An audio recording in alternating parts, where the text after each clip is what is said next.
আজ ১৫০ বৎসর বাদে শ্রী ঠাকুর ও শ্রী মার নাম শুধু সমগ্র পৃথিবীর বিভিন্ন শহরেই নয়, ভারতবর্ষের গ্রামে গঞ্জে সর্বত্র ছড়িয়ে পড়েছে। পল্লী মঙ্গলের অধিষ্ঠাত্রী দেবী মা শারদামণি, তা তো হবেই।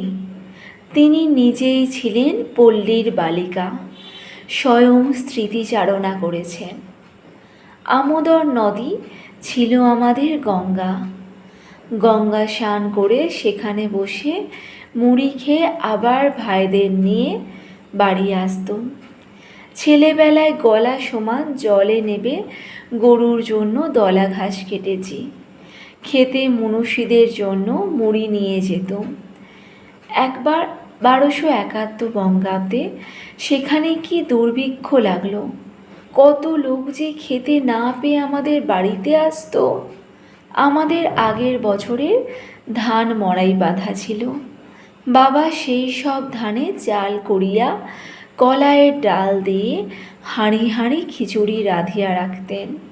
সেই সব গরম খিচুড়ি যেই ঢেলে দিত, শিগগির জোড়াবে বলে আমি দুহাতে বাতাস করতুম। আহা, খিদের জ্বালায় সকলে খাবার জন্য বসে আছে, এমন ভীষণ দুর্ভিক্ষ। সেই বছর দুঃখ পেয়ে তবে লোকে ধান মড়াইয়ে রাখতে আরম্ভ করল। এই আমাদের পল্লী জননী মা শারদার অনুধ্যান।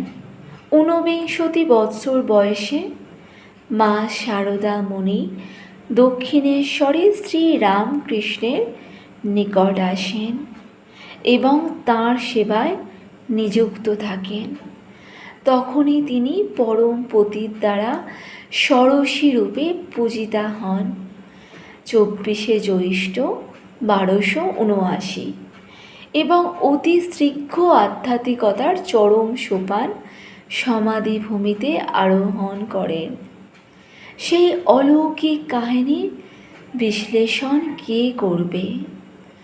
স্বয়ং রামকৃষ্ণ শ্রীমুখে বলে গেছেন, ও শারদা সরস্বতী জ্ঞান দিতে এসেছে, ও জ্ঞান দায়িনী মহাবুদ্ধিমতী, ও কি যে সে, ও আমার শক্তি।